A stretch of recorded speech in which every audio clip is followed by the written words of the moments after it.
your host, Stevie Hurst.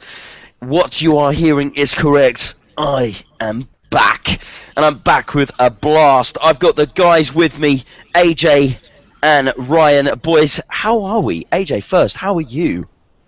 As you guys can all imagine, I am not too good. It's shit performance again from Arsenal.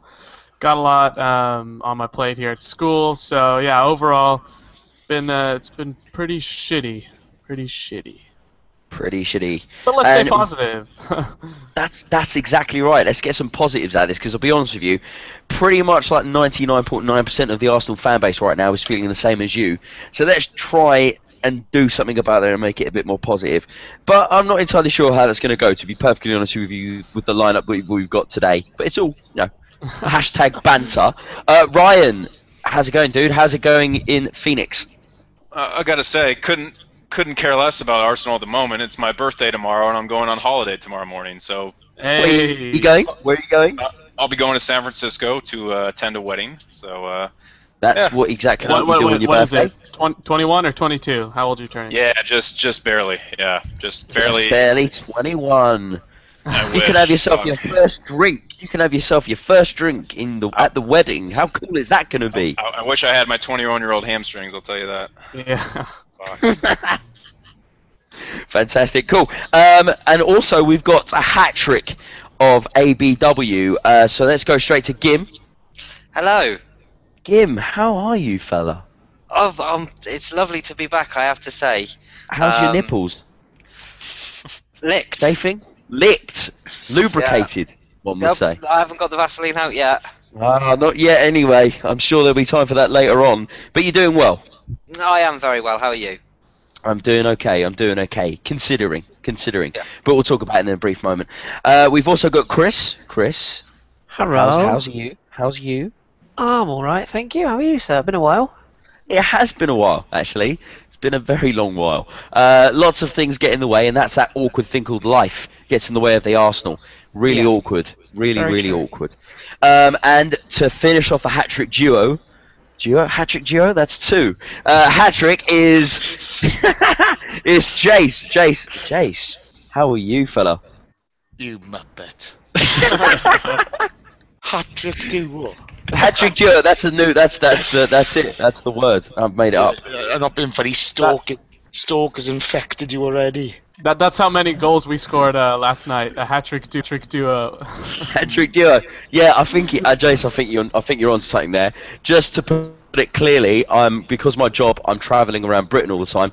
I'm currently a stone throw away from the Britannia Stadium. I'm now currently looking at my toes, waiting for one to grow on the side of it. So I'm assuming then you are actually throwing stones at the stadium?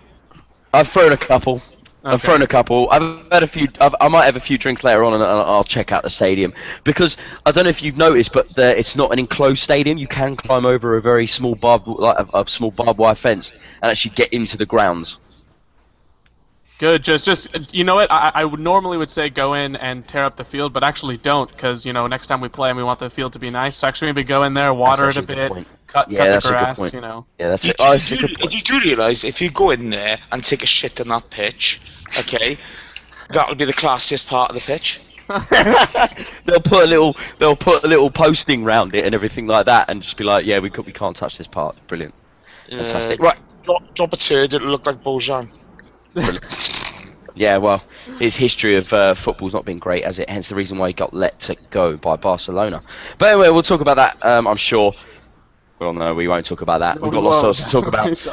So, let's talk very quickly. Spurs game. So let's talk about the positives, shall we? Spurs game was really great. Flamini, fantastic stuff. 2 goals from him, and I'll be honest with you, I wasn't expecting it. Striker-esque. We'll now call him Flamandinho, something like that. We'll just roll with that. Sounds good. But let's talk about the Leicester game. Let's talk about something a bit more relative to now. So, AJ, Leicester, Vardy. Let's talk about Vardy first off before we talk about the fact that Sanchez has got off to the run of goals and got himself a cheeky little hat trick, which now makes him what's that? 3 hat tricks in 3 leagues, something like that. Yeah. Yeah. So Vardy, dude, I'll tell you what. Would he have been somebody that we should have looked at? No, definitely not. I mean, I can see that he's a good player, but is he anywhere near Arsenal quality? Yes, he could be a third string player, but honestly, I don't see him really improving the squad at all. But on the first goal itself that they scored, just typical. Too many people forward. Mertesacker steps to the ball early. The ball doesn't go where he thinks it's going. Anyway, great ball to Vardy, who, at that point, there's nothing else that our defenders can do because you either defend the guy who's in the box or you run out to the player. Nothing. I don't think he could have done differently at that point. But again, kind of just a frustrating start to the game. We seem to be going down a lot, and it was a typical lapse in concentration, typical of the other team getting a goal off a counterattack because we're too far forward. But I mean, overall, I guess in the end it didn't really matter. But it wasn't good sign of things to come because obviously we had a similar type of goal in the Olympiacos game. If you want my honest opinion, that particular flank that Vardy attacked, Ramsey was playing on the right wing. We say right wing, that's a pile of shit. He was playing in the centre. So Bellerin was the only player playing on the wing, and he's expected to bomb up and down like a headless chicken. So no wonder he got caught out of play. So once again, that's Wenger not choosing a winger. That rather than he's attacking midfielders that he's got an abundance of, and he tries to fit him in every single place. It's going to get to the point now where he's going to start playing attacking midfielders in defence because attack is a good defence. Gim, what do you make of that? Vardy getting 2 goals coming down on the and both were down our left-hand side. I don't think when you play Ramsey down that side, he doesn't give enough cover to Bellerin. I think Bellerin is a fantastic player, but he's more of in a way, a defensive winger, so to speak. As for Vardy, I think Vardy's a good player. Could he have done things at Arsenal? Quite possibly, but again, maybe not quite the caliber that we should have been looking at. He's a good player. It's understandable that he scores goals against us, but I think, again, our defence can be criticised for starting slowly. In fact, the whole team can be criticised for starting slowly, but once the team got into gear and they started knocking the ball about and playing their game, they played some good football. You had Theo Walcott was on the shoulder of the last defender, and he was just carving them open all day long. It was just get the ball to Theo, playing in behind, and he's going to finish some of them chances off. So it was a good game plan. In the end, it was a good game, a thoroughly entertaining game. But yeah, I mean, you'd expect to go and win against Leicester, wouldn't you? But that's not to write them off. I thought it was a good team performance from them on the day, and they showed why they're going to stay up this season. Well, they were undefeated at that point before we went to their stadium. So. Yes, I believe they were. They were. Chris, Walcott had a good day, cutting Morgan and Huth a new one, a day in the office that they would like to forget, I'm sure. What did you make of Walcott's performance as a whole before we get on to what Sanchez has done? Yeah, I mean, he's doing all that can be asked of him at the moment, I guess. He's playing games, which is what he wants. He's playing in the position he wants, and he's getting goals. I remain pretty heavily unconvinced that he's a natural centre forward. I hope I'm proved wrong. I don't want to be right on that, or very much like to be wrong, but just not convinced that he's. I don't even know how to put it really, but I'm just not convinced. The movement is there. I'm impressed with how much his strength against Leicester was good. He certainly held the ball up better than I've seen ever really in playing through the middle. But I'm just not sure. There's a couple of incidents from last night that we could pick out, which I'm sure we'll come to. But yeah, I mean, he's doing what is asked, which is playing up front and scoring the goals. He hasn't got a lot of competition at the moment, it has to be said. So it's kind of a default mechanism that he's playing there. But as I say, if he's playing, if he's scoring, you can't really have too many complaints. Yeah, no, totally. If I'm totally honest with you, though, I can definitely see improvement on Walcott, and that was something that I never thought I would say. Fair point, to be perfectly honest with you. He's been given a position and he's trying as hard as he can. And that's all we can really ask of him. You know, we know what Walcott's like. He's been there. What's his testimonial next year? So we know what to expect of him, to be perfectly honest with you. Right, Jace, Sanchez got off the mark at last. Who knows if Wenger didn't stick him on after 70 minutes or whatever in the first West Ham game, the first game of the season against West Ham, when we were 2-0 down, maybe that may have hampered his performance and the reason why it took him so long to get off the mark. What do you make of that and the fact, you know, it couldn't have come easier, to be honest with you, but then he went and scored a couple of even better goals afterwards, so maybe it was all that needed, to be honest, to get him off the go. I don't know. Look, the team hasn't been. You know, if you look at our league form this season, we've been okay. He hasn't hit the heights of last season yet, but you know, he did great on Saturday. Walcott worked hard, made space, and he kept on making runs into the area and so forth, and got on the end and scored 3 great goals. You know, you can only work with what you've got, and of course, as there were new blood came in as an outfield players in the summer, we are where we are, and we've got to utilise who we've got. So, you know, I don't know. I mean, he's had a hell of a summer with Chile, and maybe that's hampered him a little bit. But, you know, did he come back too early? Maybe, I don't know. But the guy wants to play every game, so, you know, if he had the choice, I'm sure he'd say, I want to play against West Ham. You know, I just don't know where, you know, that's all down to conjecture. But, you know, on Saturday, he had a wonderful game. You know, the head I thought was superb. He took advantage of every opportunity, didn't he? You know, so it was one of those. You know, it was nice to see him back to form. No, you made a great point there. He is a player that obviously, you know, I think if we all knew personally, he would just scream. His communication would be just football, football, football. You know, even when he had his 2 weeks off or whatever, and he posted that video on Instagram of him running up and down a beach, it's a bit like, Sanchez, put your feet up for 5 minutes. Come on, dude. I don't think he's that type of player. But yeah, no, the first goal he scored to sort of open his account for this season was definitely one of the easiest chances he's going to get this season, which was kind of worked out perfectly, to be honest with you. It was definitely the sort of goal, an opportunity for him. Yeah, but again, it's hard work and being in the right place at the right time. Oh, of course. I'm not going to take any credit away from him. But what I'm saying is, out of all the chances that he could have been given in a game, that's probably the best one to have for a player with, you know, I'm not saying lack of confidence, but what I'm saying is a person that needs a goal to really get his game going. Did he get his game going? Do you know what I mean? So let's talk about. Oh yeah, go on. Sorry, and again, you know, it's down to you keep on making the runs, you keep on doing the right things, and good things will happen. You know, and simple as that. He keeps on trying, which is great to see. No, exactly that. Ryan, Ozil's pass to Alexis. How the fuck did he see that shit? Just gonna put that one out there. Oh, that's what Ozil does. That's who he is. He's got big buggy eyes for a fucking reason. He's got some sort of, I don't know, some sort of, you know, have you seen that film Pitch Black with Vin Diesel in it? And he has those things in his eyes where he can see in the dark.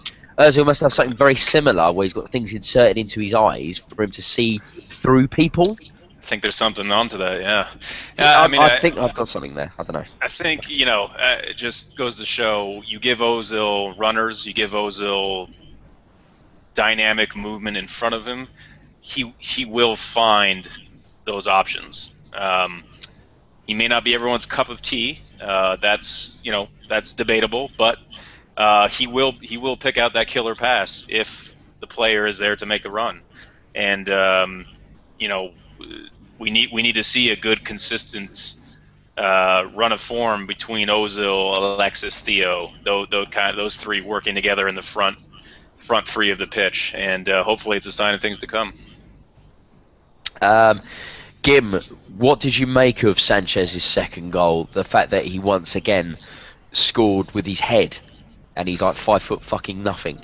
Doesn't he leap like a kipper though? I have no idea. I have no idea how he does it. You just wouldn't expect a guy like that to be able to leap how he does, but I think Does it? Where did he scored another goal like that? Who was it? He scored a goal like that. Was it against Crystal Palace? Yeah, he out-jumped the centre back. Deflected off. Yeah.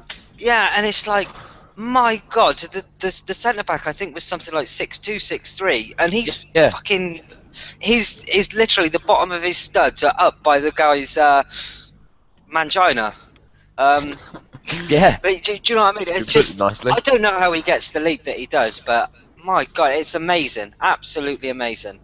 No, that's exactly it. So those 2 goals then gave him the confidence to then go on and score the 3rd goal, which is something that we're quite used to. Well, quite used to seeing from Sanchez from last season, scoring just goals where he's caught everyone off guard, pretty much. Who else? Who should we speak to? We speak to Jace. What did you make of that? His 3rd goal. Superb, isn't it? You know, he again, you know, he's got that flamboyance to attempt these things, and you know, he just took the game by the horns, didn't he? He took the bull by the horns and he went for it, and he's just fantastic. You know, he's a special player. You know, and I know he hasn't been superb at the beginning of the season, but he keeps on working hard. He keeps on trying. And, you know, again, as I said earlier, good things come. There aren't enough superlatives to describe the guy. You know, he's a fighter, and he was just on it, and he wanted it, and you know, he was prepared to have a go. It was just fantastic to watch him play on Saturday. It was. It's something that we hope to see for the rest of the season, but it's you can see gradual progression from each of the goals of how more complex they became. Do you know what I mean? Yeah. So there was so the confidence of getting the 1st goal led into the 2nd goal. You know, going, you know what, I'm going to try and out-jump the defender and hopefully get there before Schmeichel does, and hopefully get it in. And then the 3rd goal, he's like, mate, I've got so much confidence now, I'm going to fucking take this shot. And then he goes and buries it in the bottom left-hand corner. Yeah. Unfucking believable. Chris, Giroud. A lot of people I've seen say, you know, it was a bit of a consolation goal in the idea of it didn't really need to be scored. But is it not a good thing for a striker to still bury chances even though the game is pretty much tied up? Yeah, it is, and definitely for Giroud, because he's I don't know what's been up with him this year, but he looks like a sort of a man who's been caught in a hotel room when he shouldn't have been, if you pardon the expression from last year. But he's just one of those sort of players that's what you want from him. You want him to be almost cheesed off that he's not in the side.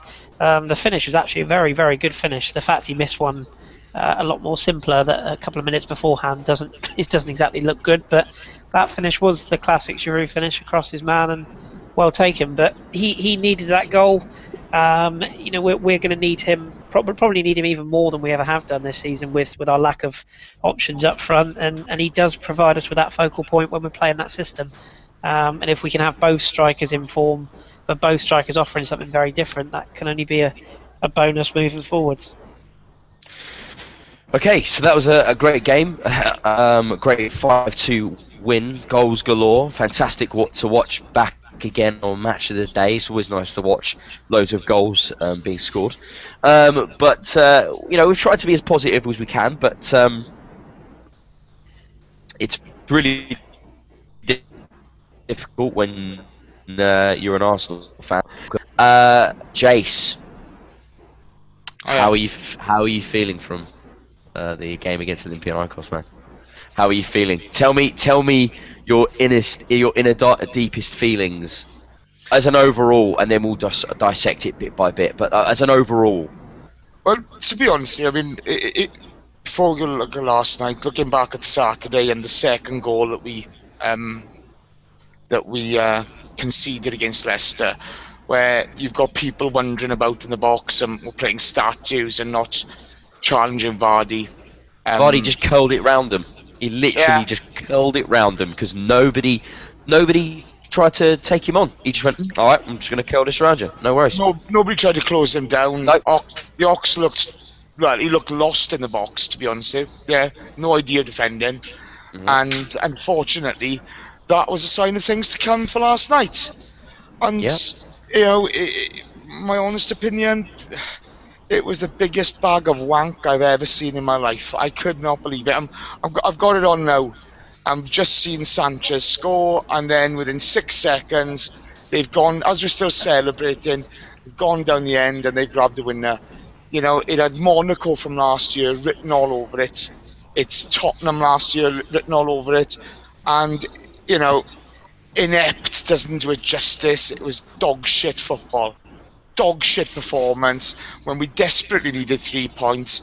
And, well, you know, it's same old story, isn't it? Same old story. At least 3 or 4 times a year we put in this type of performance. And you'd have thought after Zagreb and after the sort of humiliating way Giroud got sent off that we'd have a bit of metal about us, you know? That we'd have learned our lessons, you know? But no, we don't learn our lessons. You know, some of these guys are on over 100 grand a week, and to be honest with you, they're a fucking disgrace to the jersey. An absolute fucking disgrace. Very, very strongly put there, Jace, but I feel that you're not the only one who feels that way. We'll dissect the game in just a brief second, but we'll ask everybody else how they're feeling as an overall. AJ, very quickly, an overall of how you're feeling about the Olympiacos game. I don't know. It's a frustrating one because I mean, you know, I'm trying to look at it more positively than I have been. But it's just difficult to get the positives, isn't it? Yeah, it really is. But I mean, to be fair, I thought the first 15-20 minutes of the game we were looking quick. I liked that we had Alexis, Walcott, and Ox. I think that amount of pace with Ozil pulling the strings in behind, I think that's probably the way to go. Looking at the squad, that's probably the best we can do right now. But yeah, just after 20 minutes went by, it just seemed to let Olympiacos into the game, and once they got that goal, after that we really just didn't look that great, to be honest. But it's frustrating because like Jay said, I mean, why after losing kind of embarrassingly against Zagreb, can we not just put away a game against Olympiacos? Is it the manager, team selection? Because I mean, yes, I do think that if Czech was, I mean, I think he was fit. I think he should have played and was able to play. But besides that, I mean, the rest of the team is a great team. You can't say that. AJ, can I ask a question? Yes. You're saying Ox's pace down the wing, great, fantastic. That's what you want to see. Jace, can I just quickly point out before you say that, I'm looking at the heat map right now, and Ox was not playing on the fucking wing. Yeah, exactly. But I'm just going to ask you, what's he contributed other than dodgy defending and being the cause of goals? No, I agree. And you know, he's done nothing to deserve his place in that team. Nothing. And to be fair, I actually think, I mean, I'm sure we'll get onto this later. I might be jumping the gun a bit, but I do think when we play Man United, although I don't like Ramsey on the quote-unquote wing, I actually do think we probably should play him there against United, just because that it does add that balance, and we won't be as prone to giving the ball away as we do when we have the Ox. But I don't know, for me, just if he can get a few games and click, and I know that's maybe we're giving him too much credit, but I don't know, for me, I don't think Ramsey on the wing is the way of the future. I think it's okay and it's a good stopgap thing for now, but I think Ox has to step it up, and I think I do agree that is on him. But I mean, without games, I don't know where he'll find that form again. Play on the wing. Play him as a winger. We need the width. Play him on a winger. That's our whole entire team. I mean, if you look at it, we always play extremely compact. And, you know, as much as I love Alexis, look, you can't knock the guy. The past 2 games, he's been brilliant. But, I mean, besides that... Alexis plays more... He plays wider than most other players. And he's not... and he cuts in. And, and everyone talks about how he cuts in loads. But he plays wider than Ox did against Olympiacos. He played wider. Yeah, no, I agree, but I think that's more of a knock on the Ox for not playing wide enough. But I think Alexis, you know, as much as I do love him, Ryan and I were talking about in the last spot, he doesn't contribute enough. Assist-wise, he's not been fantastic in his link-up play. I mean, again, this is sounding extremely harsh after the last two performances he's put in, but he always seems to cut inside. I mean, both sides need to learn to take it down the line, and when we say cross doesn't mean in the air because we have a 5'9" Wolcott. Cross can just be on the ground, so it's an easy tap in. I don't know. It just seems to me like simple things that go to the D. It seems like simple things that I don't know if it's Wenger or if it's the players, or if it's both. But something needs to change. Let's just quickly ask Gim, Chris, and Ryan as well. So Gim, very quickly, overall view of how you felt about the game against Olympiacos. Very quickly. Of course, it was a game that even that team that was put out, like Jason said before this pod, it should have pissed it really. To be honest, you look at the game against Dinamo as well. He rested a load of players, shit performance, and I'm afraid it's too much of that for me. He's done exactly what he was criticised for a couple of weeks ago. There are players in there that should have played. Czech, for some reason, didn't play. I mean, there are people talking about whether he was injured or not. If he was injured, fair enough. But why would he be on the bench if he was injured? Yeah, no, that's a very good point. Makes no sense. But Wenger's got precedence of having injured keepers on the bench, having to play them. To be fair, last year David Ospina came in, was hurt, re-injured, re-aggravated his injury, was out for 2 months. So that could have been the case. We don't know, right? If Wenger says he wasn't fully fit, you got to think he wasn't fully fit. No, it's a very good point. But other team selections as well. Ramsey was dropped as well. There was no Monreal. Why is he making these changes in must-win games? The back five of the defence and the goalkeeper. You need that solidarity. They came off of a good win against Leicester. This was the opportunity to build a little bit of momentum. They came into the game with some momentum. For me, it's a catalogue of errors. There's no leaders in the team. Some people are just out there for a fucking payday. I watched last night, and it was just, at times, it was just funny. Just for the simple fact that you guys said it wasn't angry. I mean, I got angry this afternoon when I sat down and I thought about it. Last night I wasn't angry. It's sad that in today's day and age, it's not anger that you feel. It's almost... you expect it, so therefore you're not angry, and that's that. I think out of all of it, that's the saddest thing. But is it over expectation on the squad that we have? I mean, that's a question that I think you should ask. I think it will bring up some interesting answers. That's a fantastic point, actually, Gim. Like I was saying it before the podcast started. My girlfriend was completely perplexed because I didn't react. She assumed that Arsenal either won or held firm with a draw because I just didn't react. And then when I told her it was 3-2, she was confused and wondering if I was okay because I hadn't reacted. And I said, I'll be honest with you, babe, I just can't be bothered to react, to be perfectly honest with you. It's a pile of fucking shit and I can't be arsed. But Stevie, to be honest with you, even a draw against that lot last night is a fucking disgusting result. No, exactly. That's why I'm completely and utterly just so withdrawn from feeling emotion, positive or negative, when it comes to Arsenal at the moment. I'm just completely I've been subjected to this for how many years now, and I've kind of been conditioned. I've been conditioned to just feel this way, and I'm just like, got no emotion, fucking emotion. It's like you've pulled a worldie, right? And you've been going out with her for a couple of years, but she's cheated on you, and you think, well, I ain't gonna get no better than that. We'll give her the benefit of the doubt. Yeah. And then she goes and does it again. Yeah, pretty much. And then you're coming to the point now where do I carry on going with this, or do I just keep on because I've forgiven her so many times, or do I just keep on going with it and shit? And you're just a bit, you just can't be bothered with anymore. If Arsenal was a girlfriend, she'd have been fucked off, a couple of years after the Invincible season. This is what I'm saying. This is exactly what I'm saying. Why is it any different? It's a passionate part of all of our lives.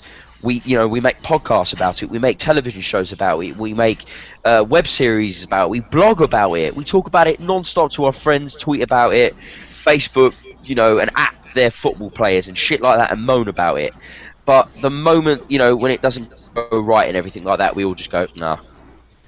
Well, just if this makes any of you guys feel any better, there's a little team called LA Galaxy who's doing quite well. If anybody wants to jump ship and fuck off with the MLS. Isn't that American football? AJ. That's soccer. AJ, you fucking mention LA Galaxy to me one more fucking time and I'll fly you over there and shove you out in the toilet. Fucking LA fucking Galaxy. Chris will be talking about fucking Lorient soon. Behave. Steve Gerrard. Oh my god, it's fucking LA Galaxy. At least I'm not living as close as I was a couple of years ago. But... Right, AJ, strike one. Chris. Hey, AJ, I've got controls. I can mute you. Just keep that. Chris, are you there, buddy? I am. Fantastic. What's your overall view of the game, just very quickly, and then we'll go on to LA Galaxy's chances of winning. LA Galaxy, Chris. What were you? Give us a brief overview, please. Well, I mean, try and grab some positives. I'll try and find some positives. I usually try. I know they're very hard to find, but they are. Good they really things are hard to find. I mean, we started all right. I thought, we seemed to be sort of on the front foot. We seemed to be looking to set a marker, and I was not actually bothered about the team we put out, and I wasn't really particularly concerned when I saw us being in the lineup. I know there's a lot of people losing their rag about it, from the off, but I was surprised. I won't lie, but I wasn't particularly that bothered because I still thought we'd have enough to beat what is not a vintage Olympiacos side, if I'm honest. And we did start well. The chances weren't clear cut, but I think it's the Ox shot into the side netting. Alexis looked quite up for it. Walcott was making good runs, and I never expect Arsenal to win comfortably because it's just not what we do, irrespective of the opposition. But I did think that we looked like we were a team that would get the result. And even, to be honest, even when we weren't behind, I never for a minute thought we wouldn't come back. I really thought that I didn't think we'd actually come back that quickly, but I still thought we'd get the result. When we went 2-1 behind, I thought, okay, this is not ideal now, but I again still thought we'd win. Pulling out some positives. I mean, it's really tough. It's really, really difficult. That too many players are not performing. I do think that the manager has a lot to answer for with regards to where he's playing certain players or what he's asking those players to do, and of course the players have a lot to step up to and justify their places in the team. I just think that some of these players are getting a bit above their stations in that they almost expect to play and they haven't got too much challenging their positions at the club. And I also worry about some of the players that are coming in as so-called quote-unquote backup or reserve players that are just, they don't look good enough at this level. And people like Kieran Gibbs is a prime example where they come into the side and they just don't look like they're anywhere near the level they should be at sort of our club at this level in the Champions League. So yeah, it really is hard to find any positives from that at all. Other than it's done. That's the only positive we can really think of moving forwards. Ryan, a very quick overview of how you feel about the game. Tactical ineptitude, mental and physical softness, zero leadership. We don't have any killers in the squad. He's just described my sex life. Are you just doing bullet points, dude? Is it are you just reading out bullet points? You said sum it up quickly. Those, how many points I just said. That's how you can sum up this team on that night. And it's not a one-off, unfortunately. I would love to say it is, but you can roll out the fucking articles on Arsenal.com, couldn't you? We must learn from these mistakes. 2 weeks later. We must learn from these mistakes. 1 month later, we must learn from these mistakes. Start fucking learning from the mistakes then, yeah?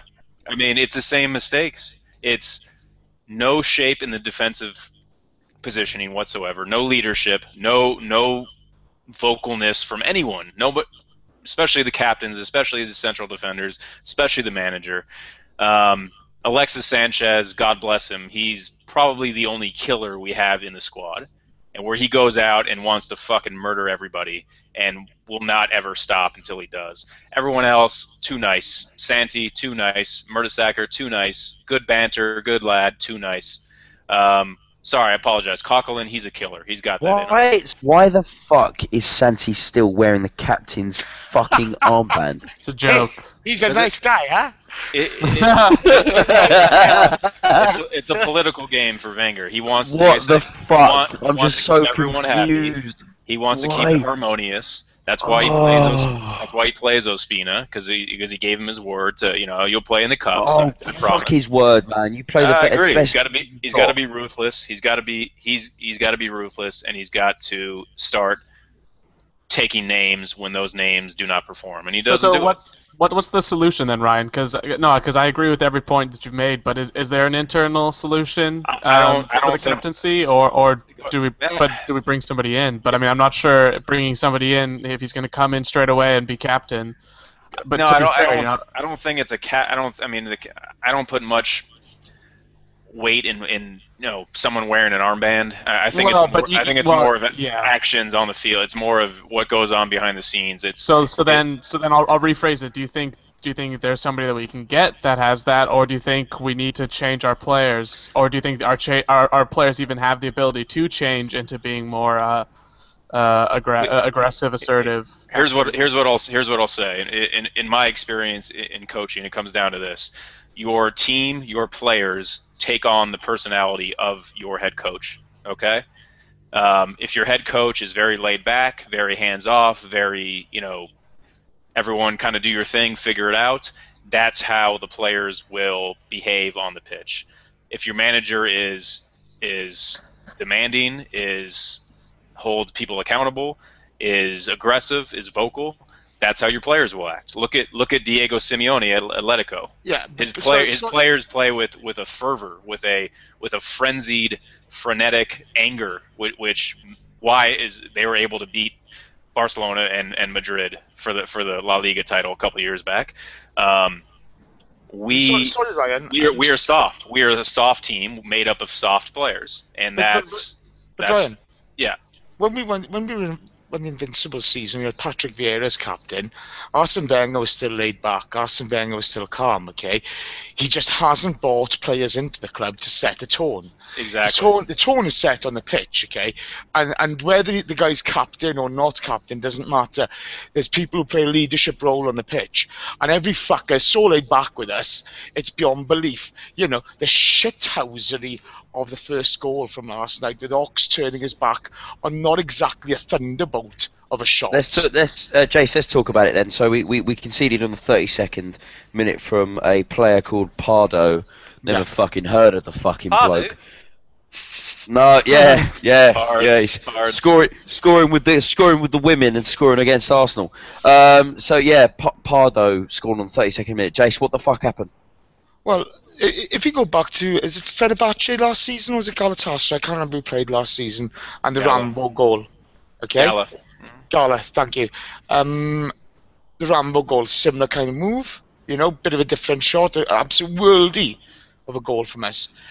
And yet, we're not, our zonal system, somebody's not patrolling the edge of the box. I don't know whose responsibility it was, but they weren't. Ozil, okay, so Ozil once again, I love Ozil. I love Mesut Ozil when he's playing well, but he had a stinker last night, and, he's nowhere to be seen. He's gone walkabout in the box again. The guy's had a free shot, and to be honest with you, Ox looked like a fucking ballet dancer doing a pirouette, trying to turn. Oh, I hope the ball doesn't hit me. And then he clips his foot, his raised foot, and goes in. Ospina, poor bugger's got no chance. But, it wasn't a thunderbolt. It wasn't a, oh my God, he's going to knock my head off. It took a disgusting deflection. Yeah, but what's he doing turning I his have no fucking idea what back he's on the fucking shot? doing. Fucking no idea, mate. Ox actually, he actually sees the ball make contact with his foot. He actually puts his foot out to try and deflect it, and then he realizes, oh shit, and he turns his foot away, and you can't do that. Get your fucking body in the way of it. Yeah. You look at them defending. Every one of their players put their body on the line to stop the ball going in the back of the net. I wish I would have shit. Okay, they couldn't get out the fucking way quick enough. They couldn't get the fucking way quick enough. It was a fucking disgrace. It's an absolute fucking what's up with our you know, we're talking about tactics, but how have we not sorted out? Sorry, AJ, but more to the point, okay, if you look at Ox's defensive record so far this season and his ineptitude in covering back and doing the right things in the box, you'd have thought he goes on that pitch thinking, do you know what? I am not going to be in any way, shape or form culpable for a goal going in tonight. I'm not. And yet, he turns his fucking back.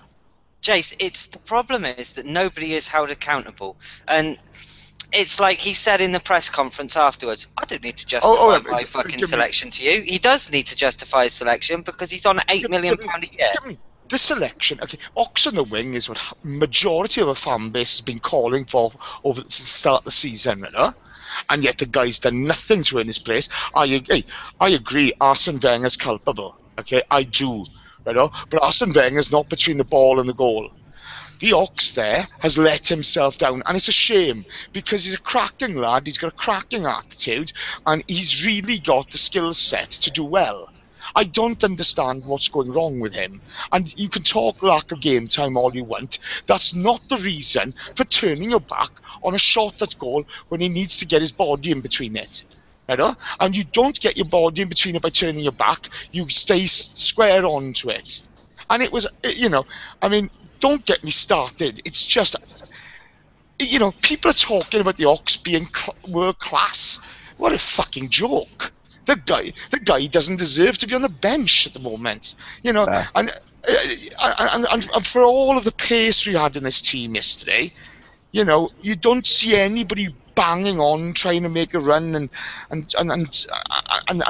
making a real big effort, a lung buster to get down the wings and to really get ahead and to open the play up and to force them to think about and defend. But, I think that's the tactical ineptitude that Ryan was talking about, because, you know, I've been saying it on the pod for you know, the past months, basically since the season started, that I don't understand why we don't. Or we look the best when we have pace going forward and we're moving the ball quickly and it's a quick counterattack with wit. AJ. I don't understand. Why we do this thing where we like to pass it around the 18-yard box. Why don't we just tackle more? You have to consider the opponent. They were 11 men behind the ball. You're not gonna play a fast, quick tempo game when teams come there and set up. Ryan, when Monreal plays at left back, okay, he always gets ahead of Sanchez. Now, if you look at Kieran Gibbs, Gibbs is useless. No, but one of his biggest attributes is pace. And when he attacks that line, when he really goes past Sanchez, gets ahead of him, he looks great. Monreal does it. He hasn't got the pace of Gibbs, but Gibbs last night was tentative. And, you know, he's just regressing. And across the team, you know, no fresh blood coming in. There's no pressure on these guys for places. There's no impetus. It's the worst decision Arsene Wenger's ever made. Sorry, rant over. No, you're all right, mate. No, you're speaking on behalf of a lot of Arsenal fans. If I'm honest with you, Dom, it's getting frustrating. But Gim, let's talk about Walcott's equaliser on the 35th minute. Once again, Walcott on the score sheet. Once again, he's playing up front. Once again, he's trying to do a job for the Arsenal. But once again, Arsenal's defence is the one, you know, letting us down in this particular position. What did you make of Walcott's finishing? It comes and it goes, doesn't it, his finishing? Other times he finishes it like Thierry Henry, and other times he couldn't finish his fucking dinner. I agree with what Chris had to say earlier in the show. For me, he's not a striker. He shouldn't be relied on in that sense. I think he's fantastic on his day, but he goes missing far too much. he's never going to be world class up front. I just can't see it, and I'd love to be wrong, but I don't know. I can't really put my finger on it. The game last night, he's got a goal and an assist. Yeah, no, I'm not knocking him. I'm just saying in general, Jace. Oh, sorry, yeah. In general, at the moment you can't knock him because he's doing the right things. But over the course of a season, how many chances has he missed? I mean, chances that you'd think, wow, you had a world-class striker, they'd be burying that. So if Giroud wasn't suspended, and or against United, do you play Walcott or do you play Giroud? Because obviously Giroud is more the natural striking option, but I play Walcott because he's the one that's in a bit of form at the moment. And I like his movement. I don't think that he's going to be let alone a 20-goal a season striker. I was going to say 30, but not even that. I don't even see him being a 20-goal a season striker. But what I do see is that at least he provides movement and athletic ability that I don't think we see enough of from Giroud. For Giroud being 6'4" and a big guy, you think he'd be pushing around players and at least doing something because of his lack of pace. But to be honest, he's more of a pussy than Walcott is at times. And it's I don't know. To me, at least Walcott provides a little bit of something different. It's not my ideal option, but looking at the squad, seeing that we didn't improve over summer, it's the best that we have. There's no options there. Look at last night's bench. The one apart from Ramsey, a midfielder, the one attacking option was get out while you still can, Joel Campbell. So they're playing against his old team. The reason Ox playing against his old team. I found that hilarious. His old team was probably going to qualify before us. Fuck's sake. Fucking hilarious. Anyway, let's move on because we can talk about it for ages. Chris, let's talk about our favourite moment of the night. Something that we never thought we'd see. A return of Fabianski. Ospina in goal, catching the ball, falling into the net, and then palming it away with nobody near him.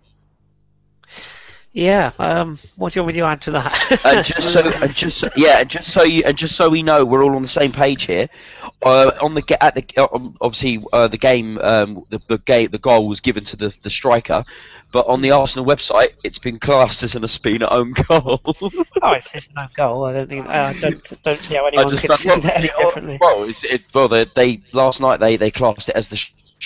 No, they changed it later. They changed it later to being Ospina's. I took notice. That's how much I took notice of the game.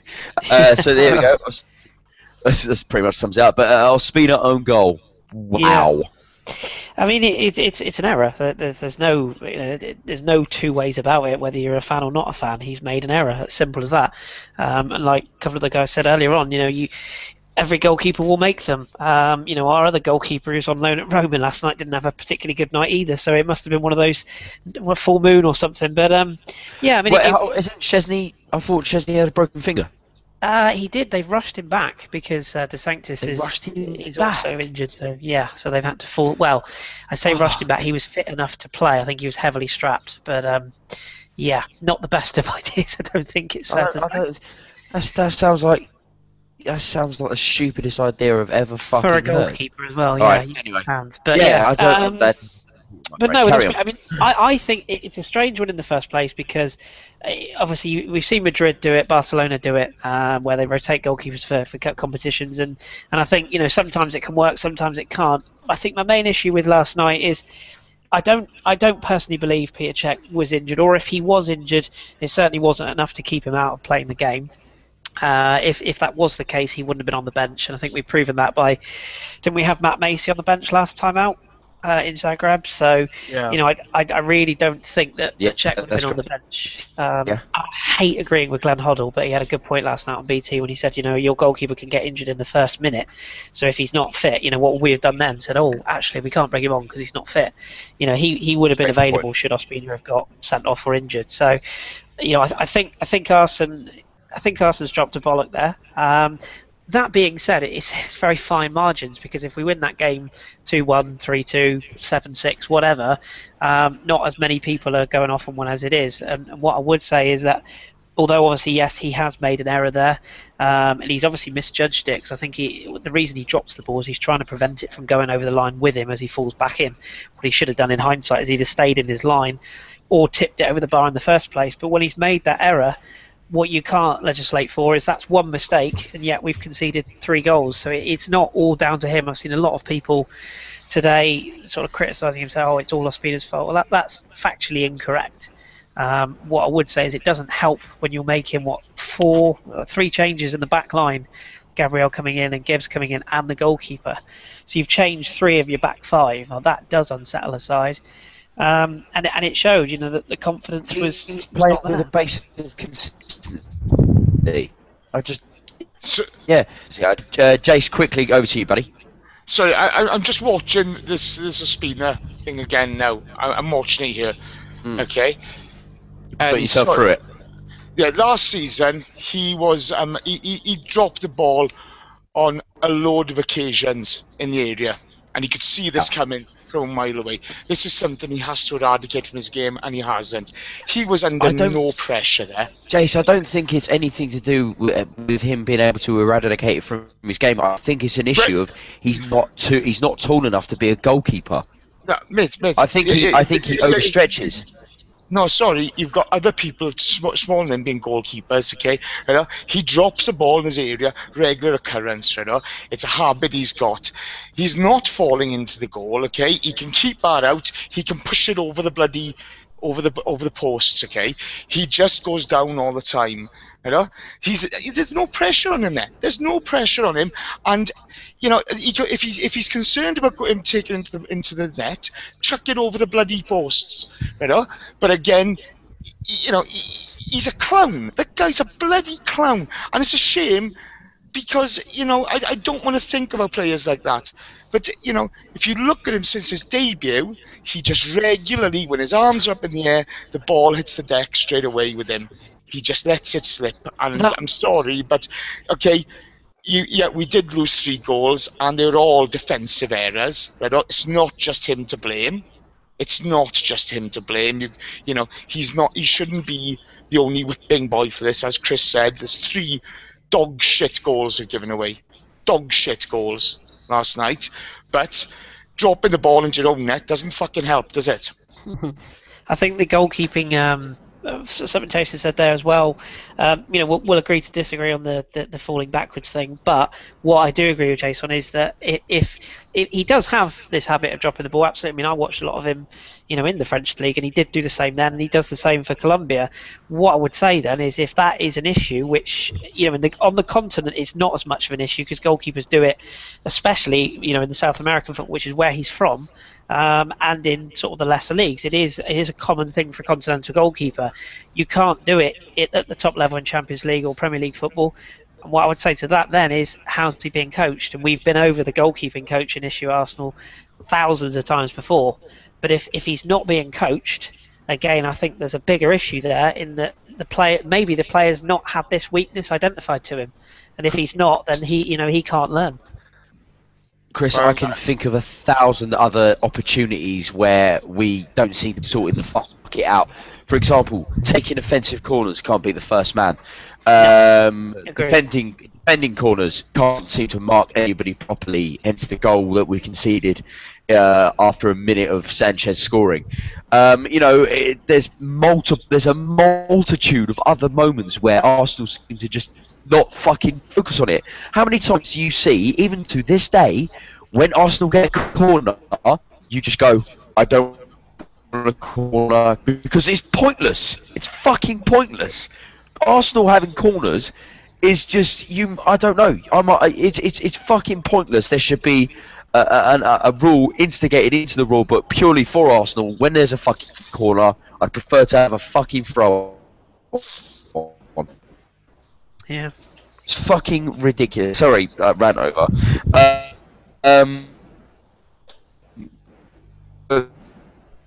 Chris, yeah, what once again the equaliser with the second wonderful take once again, obviously showing that the confidence from the Leicester game has really carried on through to this game, and he's gone and scored. What was did you make of that that particular bit of play? Was that on Theo? Sorry, your robots have invaded your Yeah. your line on Theo. Alexis, yeah. I think it was Have I been Alexis invaded? equalizer. Oh, you've been invaded. You might be back now. Alexis. Talking about the equaliser from Alexis, was it? Sorry, not Theo. Can you hear me now? Yes. Yeah. Yes, there we go. Yeah. So what I was talking about was I went to basically telling me how he felt about Alexis's goal and the fact that his confidence from the Leicester game has carried on through to this game, and he's gone and equalised for us in this for the second time in this particular game against Olympiacos. Yeah, no, it was an excellent goal. It was an excellent goal. The build-up play was it almost seems to be like the perfect goal that some of our build-up would want every week. I mean, it's the sort of goal that we're almost expert in. Sort of see Norwich and Sunderland last season for examples of it as well, or 2 seasons ago, I should say. But yeah, the fast movement, the sort of working the ball in intricate spaces and in and out of small holes where it doesn't seem possible. And Theo's cross was excellent, and Alexis is better in the air, and I think a lot of people realise. Obviously, we saw it again on Saturday as well. But it was a very, very good goal. It was well created, well crafted, and well taken. And it's a shame that the euphoria of that goal was not drummed into the players' heads of Monaco. Jace brought it up earlier, you know, that it was almost a carbon copy what happened next. And it's a shame that despite getting the euphoria of that equaliser, we had a good 25-30 minutes to then find the winner. And yet for some reason we were trying to score the third before we'd even scored the second, which is probably where we'll go next. Chris, just you were talking about Alexis and being better in the air than most people think. You know, is there anything behind possibly playing him centrally, or do you not agree with that? I think we can play him centrally, but I worry about him centrally on his own. And what I mean by that is if you look at Sergio Aguero playing through the middle for City, he's very often played with somebody, or at least at the very least somebody very close behind him, and it's usually somebody either with size, so like last year's case with Xhaka as a direct partner, or before him Negredo, or it's with somebody like De Bruyne behind him. Yeah, this year it's Sterling, Silva, Exactly. De Bruyne behind him. I mean, Yeah. you know, he is playing on alone. So, do you think there is any place for Alexis to play as a striker, or at that point are we just putting everybody in that striker? It strikes me a bit of square pegs round holes again, doesn't it? Mhm. You know, where we're sort of trying to. I mean, we're already trying to convert a wide midfielder into a striker in Theo, and I'm yet to be convinced by that idea. Our system basically suits Olivier Giroud, or it suits a player who we don't really have at the football club at the moment. I think Alexis is too. I love him to bits, but he's too predictable to play through the middle. I think I don't think his game is. I don't think his game is varied enough to play at this level. Where you can get away with it, of course, is against so-called lesser sides at home. Maybe, you know, maybe your Norwiches, your Sunderlands at home. I think you can probably get away with it. But again, it concerns me that we're trying to fill, you know, those square pegs of round hole or round square pegs into round holes, because it's just bodging it, isn't it? Rather than just getting what you actually need in the right position. Yeah, a bit of polyfiller, mate. Bit of polyfiller. Yeah. Just a quick question then. I'll ask very quickly before we move on, because we all understand how the game ended. It was 3-2. We conceded a sloppy corner because we were zonal marking. Quick question: would you prefer Europa League? Say if we don't proceed to 16, final 16 or whatever, would you prefer Europa League or fourth place and get knocked out of the Champions League fully, and then focus on the league? So I'll go down everybody quickly and see very quickly how you feel about You're it. gonna go down on us very quickly? Very quickly. Oh, Very okay. quickly. I work wonders with my tongue and my fingers. Oh. So AJ, very quickly, I'm going to go down on you and ask you how you feel. Europa League or fourth place? Wait. So Europa League or fourth place in the. Yeah. Say if we stage? don't get. Yeah. Say if we get not. Yeah. Don't get in the round. I mean, I honestly think that's kind of a tough question, because I don't think winning the Europa League is anything to really be super excited about, and I do want to focus on the league on the one hand, but at the same time, not being in Europe at all could also be kind of embarrassing. So I would actually say let's get in Europa. You know, if we magically pull out a win, I'm not saying I'd be excited about it, but maybe we could somehow kick on from that. You know, it'd be like a League Cup victory. Nothing to be too excited about, but still a trophy. I like it. Jace, I still think we'll qualify. Europa. No, I still think we'll qualify for the Champions League knockout rounds. You think we'll? So we've got. I genuinely think we're going to beat Bayern. And call me mad, okay? But no, I love your confidence. No, that's you didn't start the pod with a lot of confidence, and they've ended it with confidence. I'm loving this. I always believe we can beat anyone, okay? Bayern are playing great at the moment, but there's no reason that these guys, for as much as they were a bunch of cunts last night, they're still a talented group of players. They're still a talented group of players. And, the negativity ends today for me. Well, maybe tomorrow. All depends how Wales get on the rugby. You know what I mean? Fantastic point. You've got to fucking dust yourselves down, get the fuck back up, and have a go at the cunts. We got Man United on fucking Saturday. Well fucking said, mate. I am shitting myself. We're going to beat Man United 3-0. We're going to beat fucking Bayern Munich, and we're going to win the title. Let's fucking up it. Get in there, Jace. I'm fucking loving this. Chris, Europa League or 4th place and knocked out of the Champions League groups? Well, shock of all shocks, I'm going to agree with Jace on this one, because I still think we'll qualify as well. The first thing I said after last night was that this Arsenal team, it will be typical Arsenal now to go and win in Munich and get a point at home, or vice versa, and that's what I think will happen. I think we'll end up with 4 points from the Bayern games somehow. Again, I've got no stats or any reasons to back that up. It's just a hint or a feeling I get. And in a weird way, Arsenal always perform, or I say always, generally perform best when the pressure's on against the top sides. It's the teams that we should beat that we drop a bollock against. So, let's hope that happens. And then I can see us doing Olympiacos away and Zagreb at home. So, again, nothing about last night says that we should, but I think we will. If we didn't, and it was a straight choice, I would much rather come out altogether, much like I think Manchester City did last year. Because otherwise you've got a whole season left of Sunday fixtures at awkward times, and God knows where you're going to end up going in the middle of January in the freezing cold. So, and a lot of Channel 5 football on a Thursday. Yes, and let's be honest, nobody really wants to play carrier bag. So that's a professional team in Croatia, isn't it?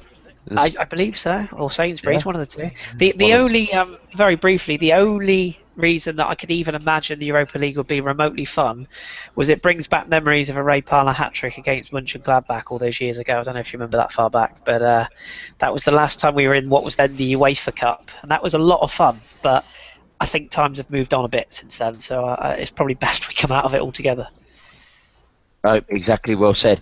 And it's really nice actually to be hearing us trying to be so positive, to be perfectly honest with you, because we have had a few people say that we are too negative, and we are trying to be positive here, considering that it looks like we're on the verge of being knocked out of the group stages of the Champions League. It's pretty difficult to be positive after such adversary, but there we are. We're trying to be positive. Ryan, 4th place or Europa? Well, I just booked my airfare and hotel to Basel for the Europa League Fantastic. Finals. So, yeah, FC Basel, the same initials as Barcelona, so it's fine. I'm all about the Europa League, let me fucking tell you. I couldn't care less about the Europa League. I hope if we don't qualify, which, like all these other crazy fuckers, I think we actually will go through, I'd rather finish 4th, because I could care less about the Europa League. It's a secondary competition. I know the winner goes to the Champions League proper the following year. I'm not concerned about that. If we're gonna crash out, let's crash out properly and not play some Mickey Mouse second-rate competition on Thursdays going forward. Yep, no, exactly, well said. And lastly, Gim, 4th place or Europa League football? Well, we won't beat Bayern Munich away from... Exactly. We won't beat Bayern Munich. That's it. Famous last words. Oh, look. He laughed at me last week when I said we'd score 5 at Leicester. Dude, Jace, dude, that has just reminded me. You said 5-1. Remember it now. You said 5-1. If it wasn't Rocks and fucking Bellerin and that twat Mertesacker and that his fucking second goal ever. I was gonna. Dude, but that was very impressive. That was very impressive that you you thought to guess 5 goals scored. That was mightily impressive. It's like Mightily impressive. True. But it's just confidence. So we're all in agreement then, because I think Gim will be back in a brief moment because his internet keeps dropping in and out. We think his nipple lubrication has caused interference with regards to his networking and his Wi-Fi. So we're all in agreement then, a kind of agreement anyway, that we all think Arsenal will still qualify from the Champions League group. Are we all? Is that correct? Yeah. Yeah, fantastic. I'm loving this. I'm loving the confidence, man. This is brilliant. The positivity, it's beautiful considering. But we're trying to find this from the deepest, darkest parts of our hearts because we all still love Arsenal Football Club at the end of the day. Gim, are you with us? Do you want to quickly just? Yeah, but it'll probably go off after about 30 seconds because. No worries. Europa League or 4th place? What do you want? 4th place. Play the kids, lose all the games, and let's just fucking get out of Europe while we can. Yeah, no Channel 5. But do you still think we'll qualify from the group? Fuck no. Brilliant, loving it. Gim has to stand out from the crowd. So very quickly then, before we go on to listeners' questions, thank you very much, by the way, for sending those in. We really super duper appreciate them. Very quickly, I just want to duper? Yes, I did. I'm bringing it back. Duper. I'm bringing it fucking back, Jace. I'm bringing it fucking back. Super duper, mate. Super duper. Hat trick duo. I'll be honest with you. It's probably the Stoke Air. If I'm honest with you. Don't care. Don't care. Anything that goes. Care. Yeah. Anything that goes wrong. I'm just going to blame on Stoke. So very quickly, before we do that, then, can I just ask a quick question? Do you think Coquelin was rushed back? And do you think Arsenal players, apart from Cech, Bellerin, Ozil, Alexis and Theo, are stagnating? For example, Gibbs is 26, Giroud has turned 29, Debussy's 30. Ollie. Exactly, Debussy's nearly 30. So these are all players that are supposed to be battling for first team places, and they're all just stagnating. So very quickly then, do you think Coquelin was rushed back? Anybody? Of course he was. Yeah, of course he was. He was huffing and puffing, minute 50. But there was nobody else to play. There's nothing there. There's nobody there. Arteta wasn't there. Flamini wasn't there. There's nobody else. So he had to play. I mean, squad is short.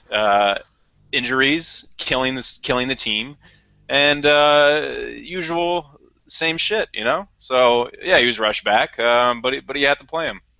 I remember all the people who said we didn't need a defensive midfielder backup, somebody to come in. It's a joke, honestly, that we didn't sign anybody in the summer. But because there's nothing that we can do about that now, I mean, these are professional players. Couldn't we have just played Ramsey and Santi and just told one of them? You just have to stay back and just do your job. Don't run. Don't maraud forward. I can't imagine that these guys are so stuck in their ways that they don't know how to be told to do something tactically different. I bet if you just tell a Ramsey, hey, look, you're decently quick, you're mobile, you're athletic. Just for this game, we just need you to do a job and not push forward and just help defend. Problem is Santi's no more in a defensive position than a little Spanish training cone at this point. He just doesn't have the legs, the motor, the wheels to. So exactly. So that's why you tuck Ramsey in. Keep Ox on the wing. And could you not just tell him that though? Like I can't imagine that Ramsey would be like, no, I'd rather be on the bench and not even get a game. Sure, you can tell him that, but watch the third goal. Ramsey and Santi horribly out of position, completely lost. No, but that's why you tell them. I don't think they're being. I don't think they're being instructed. I don't think they're being instructed to. They're not those type of players. So you have to put players. No, but see, positions that cater to their strengths. Then they're not going to do that. So of course, but yeah, is Ramsey a winger? Yeah. That No, goes straight to the point of Ox's turning his back. Yeah, he's not got to rely on too much on his defensive qualities. But there's moments where you've got to step the fuck up and go, right, I better fucking do something here for my boys, and don't turn your back. Exactly what Jason said. Do you know what I mean? Look, Christ. Coquelin is according to him, he is more of a box-to-box player, and that is true. We've seen that even a little more this season. But yeah, but look, first team football at Charlton with his box-to-box attitude. No. Listen to me. So we told him, hey, we need you to come back from this loan and do a job and not push forward. And look, he did it, and now he's been one of the revelations of the year. So I can't imagine for one game we couldn't have told Ramsey, you know what? Just don't go forward for this. Just stay back and help the team out. But Coquelin has the defensive instincts innately in his game. Santi doesn't. Ramsey doesn't really. And so when they get on the pitch, Arteta doesn't. And if he was fit, we would have played Arteta there. But he doesn't have any defensive instincts either. Olivia, boys, first and foremost, do we really know whether Coquelin was just back early? I'm not a fucking doctor. I haven't got a clue what's going on there, okay? I can't see him risking Coquelin against Olympiacos when he got Man United on Saturday. I can't see that. Point. He might have used it as a warm-up game for him. To warm him up. It may be the case. Having 45 minutes, then, we're going to open up and whatever. I don't know. But, we need players to be flexible. But as AJ said, it goes back to the fact, we turn down Schneiderlin. We don't bother going for anybody in the summer. Bag of fucking wank. Fair enough. Nicely put, Jace. Nicely put. Just very quickly then, I wanted to talk about how you feel about a lot of Arsenal players stagnating. So what I was talking about was Gibbs, Debuchy, and Giroud and stuff like that.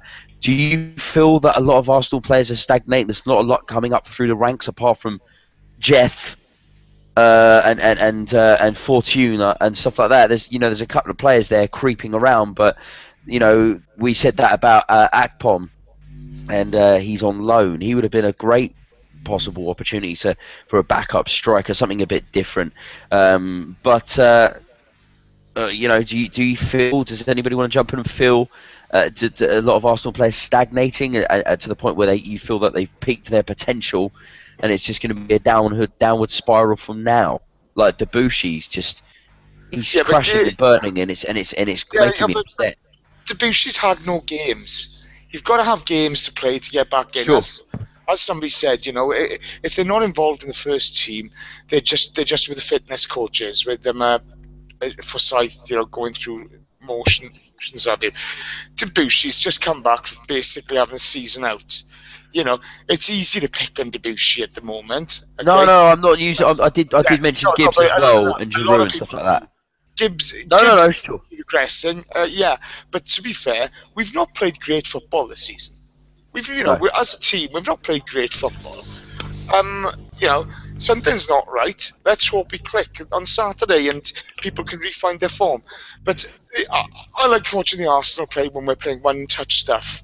We all love that. But those who know me know I'm not Santi Cazorla's biggest fan. He's a massively talented footballer. He's massively talented. But he can't seem to beat the first man when he's taking a corner. He's got this tick where he's got to take 2 touches of the ball before he passes it. He takes his time passing the ball. He just doesn't bang and go. He's not athletic enough to get up and down the pitch. Yes, he had a shit full of assists last season, but shooting on target, Christ, you got more hope of fucking us winning the Champions League and Premier League double than him scoring from open play. I just don't see what he's really offering us at the moment, and combined with that, he goes missing in every big game. Every big game, apart from Man City last season, he just goes missing. So, you make of it what you will, okay? But you just can't have so many players around the 30 and above mark in a squad and expect to win the Premier League. People are telling me, look at John Terry. Well, John Terry's not fucking playing anymore, is he? No, Zuma. We've got a lot of talent in this squad, but to be honest with you, whether they need to see a sports therapist or just pull their heads out their asses and get a fucking backbone, I don't know what it is, and I don't actually see, everybody, people like talk about the Ox being the second coming of Jesus. He's done fuck all so far this season to cement the place in the team, and neither of these kids, obviously. All these kids we talk about, nobody seems to be putting their hand up, and and knocking on the door and being on the bench and what have you. I think us manufacturing young talent's more of a myth than anything. Ox came from Southampton, Theo Southampton, Rambo Cardiff. Okay, Gibbs is homegrown, Wilshire's homegrown to a certain extent or whatever, but there's not a hell of a lot of homegrown talent there, is there? So no. That's another myth, which is absolute bollocks. Yep, completely stagnating, in my eyes anyway. Completely stagnating. I don't know how you boys feel about it. But if nobody wants to jump in, we'll go to listeners' questions. Yeah, we'll just get this ball rolling with the listeners' questions. And the first one. Get the balls out, AJ. The balls out, yes. First one's from one of the good fans of the pod, at Accidental, or it's Accidental Gooner at Accidental. She asks, goalkeeper will bear the Arsenal created. Fuck's sake. What? What happened? Does anyone fancy some mashed potato at the moment? Only the English people will get that joke, I'm afraid. So I apologise to our American friends there, but I hope Danny listens to this pod. He's going to go bananas at the sound. We're ruined. We're done. This is our last one. Is it better now? AJ, start that all again. Start that all again. Okay, is it better now? Yeah. Okay, perfect. I think you're terrible taking the mickey out of his accent. Racist, a lot of you. Sound more like the parents in Peanuts. It's Stevie G's influence of LA Galaxy, isn't it? Oh my god, it so is. I'm not editing this fucking shit show either. Just to let everybody in there. No, dude. There's no. It's too late. It's too late. AJ, go. Say the question. AJ, you still look like Tom Daly.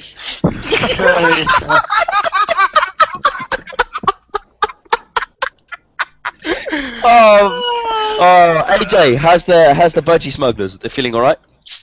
I don't even know what that means. So. Mate, you shave well. You shave well. You shave really well. Anyway, what's the question? All right, question. Goalkeeper will bear brunt of the blame, but given the chances Arsenal created, should some of our attackers also get some of the blame? And we'll start off with Gim. Say the question again. Oh my god. Sorry, I got Kate sat next to me and she was talking. I missed what you said. It's getting moved. Ryan's up next. How about blame on our defensive back line and our defensive shape and our defensive attitude? I mean, every team we come up against, it seems like they take 4 shots, they score 3. They take 3 shots, they score 2.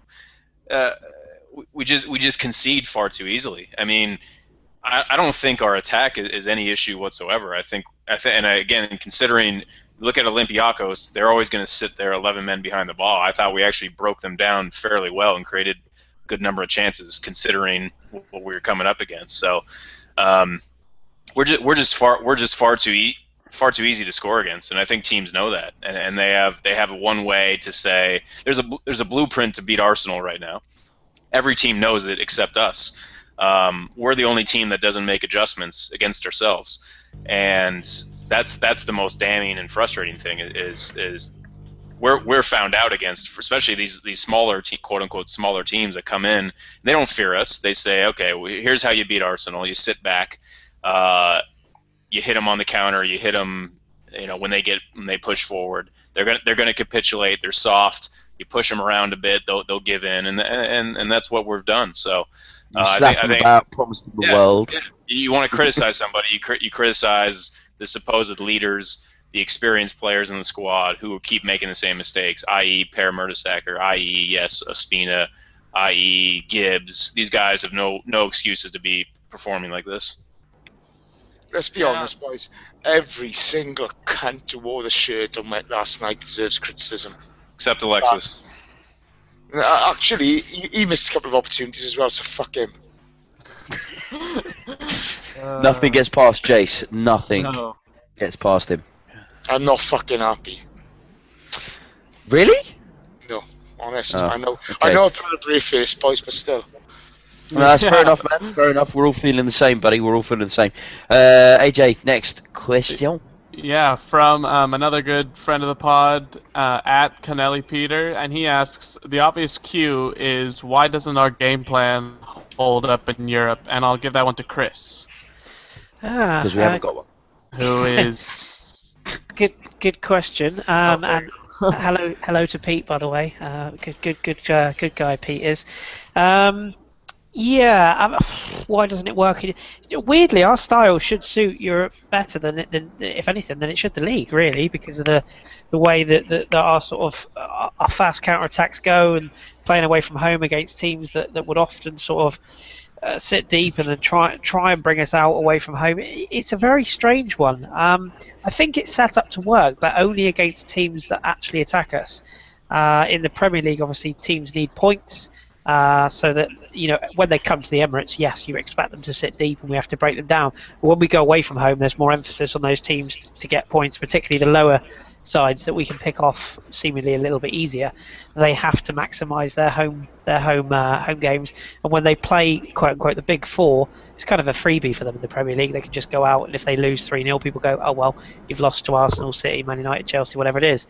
In Europe, obviously, all teams kind of on a fairly level footing. There are better teams than others, but I just think that our style would suit. This is what makes me think that we might have a chance against Bayern Munich. When they come to the Emirates, they're not going to sit there and say, right, come on and attack us. They will go at us. And as scary as that sounds, that should give us plenty of space at the other end of the pitch. It's all about whether we take the chances. So I think the bigger worry for me is the fact that we don't look defensively solid. So however many chances we take, we're not using our heads, and we're getting caught cold time and time again in Europe. So it's I kind of haven't really answered the question, but I've tried my best to give my point of view on why.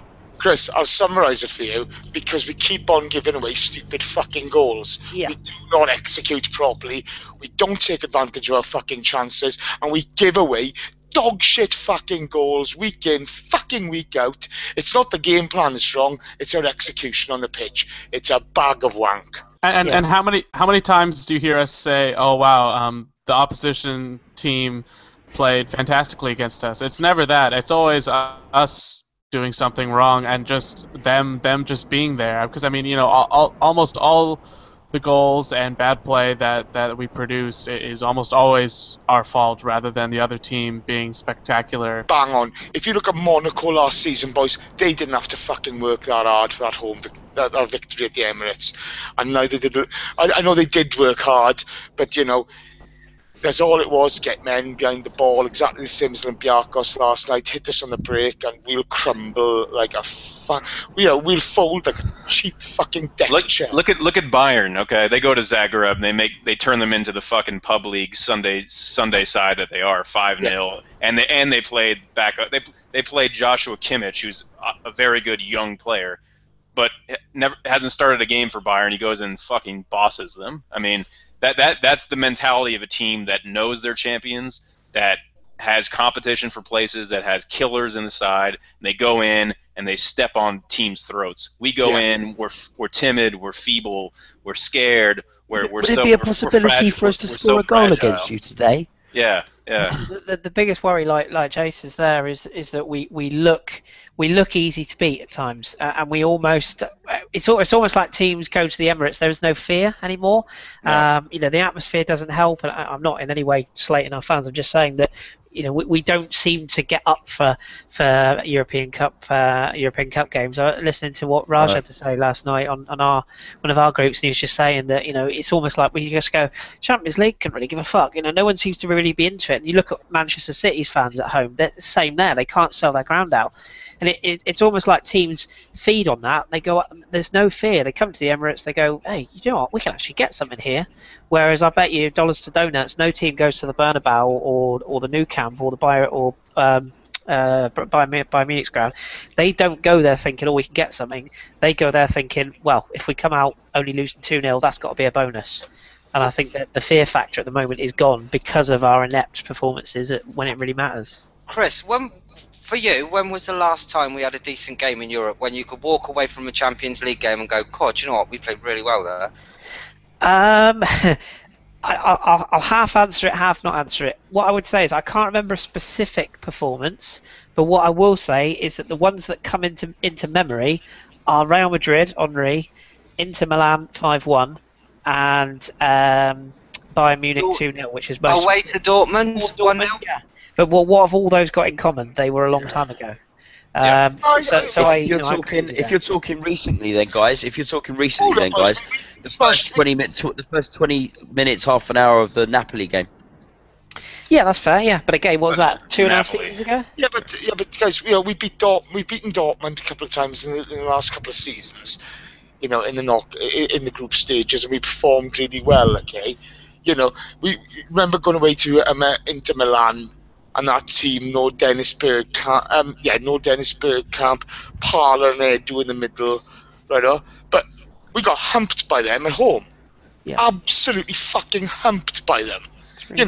You can't just say, this hasn't been a problem down the years. It has been a problem down the years. But, we've just got to go out and fucking have a go at these teams. Too often, let's play this European style and hold back and what have you. Why not just if you got nothing to lose, go out and grab them by the bollocks and shake them about, see how they like it. Problem with it, Jace, is, and what I alluded to, is we are only in the Champions League for the payday that it gives us, not to actually win it, because I don't think that we've ever had any intention of winning the Champions League for years. Come on, Gimli, come on. No, are you fucking telling me that these players don't want to win the Champions League? No, I'm not saying the players. Arsene Wenger may not have assembled the best squad in the transfer window to attack the Champions League. That's fair comment. He's wholly culpable for that. But these guys do not go out to lose fucking matches. Okay, tell me the last game of the Champions League where we played well then. Dortmund last season. Fucking last season? The home game against Dortmund last season, we played well. How many games since then? Well, Monaco was the next step, wasn't it? Or whatever, and that was in the knockout stages, and we were a bag of shit apart from It's been a shower of shit in Europe, on and off, for the last 10 years. I don't think we're purposefully being shit, but I do think...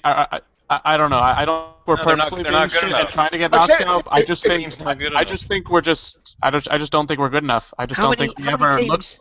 I don't think we ever looked good enough to win it. How many teams have changed? I totally agree with what Jay says, and that's twice we've agreed tonight, Jace. People will start talking, but I'm not happy with that. But he's bang on. This team do not go out to lose games. I do think that the manager has to be culpable. Yes, I'm a big supporter of Arsene Wenger, but I do think that he is a little bit set in his ways, and he is very stubborn, and he doesn't like to change things, and he doesn't like to upset players, and that has to change. But if you look at the teams that evolve in Europe, if you look at the teams that win in the Champions League, Juventus last year, nobody could have foreseen them going to the final, but they changed the squad and they came good again. Barcelona, they've changed their squad, they came good again. Bayern Munich, they've changed their squad. They've got 5 or 6 new players, and they're still a formidable machine. Whereas we added Alexis one season, we added Ozil one season, we added Cech, but we've added sort of one player every sort of 12 to 15 months, and we're still playing ultimately this pretty much the same 11 that we were playing 5 years ago, with the odd change. But one thing's for sure, even if the personnel's changed, we're still playing the same way. And if we still turn up to games playing like, well, we're Arsenal, we'll win, there's almost an arrogance there, and you can't do that because teams are getting better.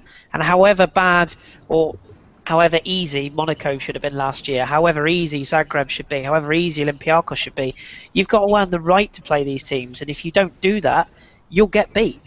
But Chris, even with the quality as well, you've got to look, right? Dinamo I think the win against us was their 43rd straight league win or win in all competitions. Olympiacos practically piss the league every year. In fact, it's a bit of a joke over there how easy they win it. These are clubs with a winning mentality, and I don't think Arsenal have that. No, it's fair. It's probably a fair argument. And look what Bayern did to Zagreb's winning mentality. They pissed all over. That's what a true winning club does. When Bayern are on a different planet. I exactly. agree with you. Yeah, that's a good point, Kim. Okay, and that's a very fair point. The bottom line, and Arsene Wenger, where he is culpable, and which is his biggest weakness is he's too fucking loyal to bang average players who do not perform on the stage. And Santi Cazorla, Aaron Ramsey at the moment, or Ramsey's got time to develop. Jack Wilshere's always fucking injured, okay? You know what I mean? Ox, how the hell he's going to start in place at the moment, I have no idea. Coughlin, and why is he being loyal to Coughlin? I mean, he's deserved the right to challenge for a place, but all this, and I hear this from Arsenal fans as well, so and so should be the first name on the team sheet, or you can't drop him, or you can't drop him. What a bag of wank. Every fucker you can drop. There's no player you can't drop. He's made that position his own, but only because there's no one there to challenge him. Yeah, exactly. Chelsea dropped the world's greatest player apparently last night in Eden Hazard. I mean, okay, it didn't work out particularly well, but don't get me wrong, I fucking hate Mourinho. I would stew him in my own piss if I could, but he is, he's a winning manager, and whether you think he's doing things the right way or the wrong way, I personally think that club will fall to bits in a few years, and I really hope so, and I'm going to love every minute of it. But you can't knock the guy's winning mentality, and you can't knock the fact that however much of a massive prick he is, he's never afraid to drop the Eden Hazards, to drop the Cesc Fabregas, to drop the John Terry. Well said. And that's being done, Ferguson's another one. Exactly. The biggest fucking crime any football club or anybody involved in sport, commits is saying, oh, he's first name on the team sheet, he's irreplaceable. They're all fucking irreplaceable. Every single one of them cunts. Well, even Leuven Haar's done that as well in the Netherlands game when he brought Krul on for the penalties. Yeah.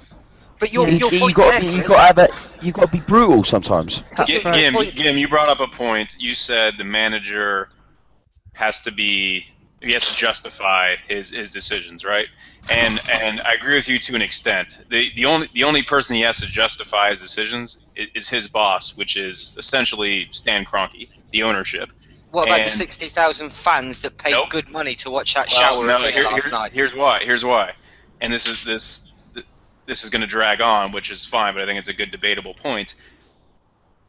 Arsenal Football Club, if anything else, and I'm not saying this to be a prick or to take the sentiment, the emotion out of it, but at the very bottom line, Arsenal Football Club are a business, right?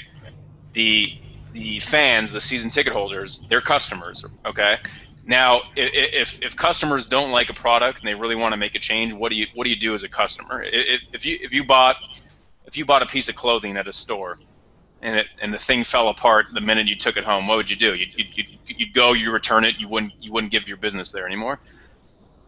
The problem the ownership sees, they look at it and say, Stan Kroenke is a businessman. He could give fuck all about winning trophies. That's the God's honest truth. But what he sees is a ticket waiting list of 25 years, and he sees gate receipts, and he sees money coming in hand over fist. He's not going to change a goddamn thing because he doesn't need to. And he doesn't need to until season ticket holders start speaking with their wallets and with their feet and stop renewing your season tickets. That's what needs to happen for a massive no, change. That won't change anything because there's 10,000 person. No, you're right. It'll never happen. But that's the one thing that could impact change. Let's be honest. Football's become a business since the Premier League came into being, right? Because this is the only time where clubs have made big money, right? You know, Man United floated 20 years ago, whatever it was. That you know, they've been a money maker because of the size of the club and the worldwide fan base. You know, we aren't customers. We aren't. We're supporters. We're fans. You know, it's a culture. It's not so much a product. It's a culture. You know. But Kroenke doesn't see it that way. No. But bear with me a second. If the atmosphere at the Emirates gets toxic, and it can get toxic there. You heard the booze last night, Jace? Yeah. Then you watch. Then things will change, okay? Because if you've got 65,000 people or whatever screaming for blood, then things change very quickly, okay? Because your sponsors are on your back, okay? All of a sudden, the bad press starts coming out, okay? Yes, he may be a million miles away in the US and he may not give a fuck, okay? But when the press start getting on top of him and that stadium becomes toxic, things do change. Now, as fans, we want to support the team. Okay, so that's the first thing, you know. I see 1,001 fucking Twitter morons saying they want to start a fucking protest and trying to get people involved in this, that, and the other. Whatever, I couldn't give a shit, okay? You have your opinion, you do it. You don't like Arsene Wenger, I couldn't give a monkeys. You do like him, I don't really care. I couldn't care less what you think, okay? The bottom line is, you know, I love the Arsenal Football Club from being a little kid and picking them on FA Cup final day, and that was it for me. It's never gonna fucking change. If they were in fucking Division 3, it wouldn't fucking matter. You know? Well said. Well said, Jace. It's fucking done now, and I couldn't give a fuck. You know? But, you know, every fucker's an expert, okay, and everybody can see it as a business, and they can do what the fuck they want. It's more than that. It's something we do, you know, we come together as fans, we act as one. Now, whatever we feel about last night, it doesn't matter. Whatever you feel about the manager, it doesn't matter. Come fucking Saturday, it's Man United at home. And the only fucking thing you worry about when it's Man United at home is beating those scumbag cunts.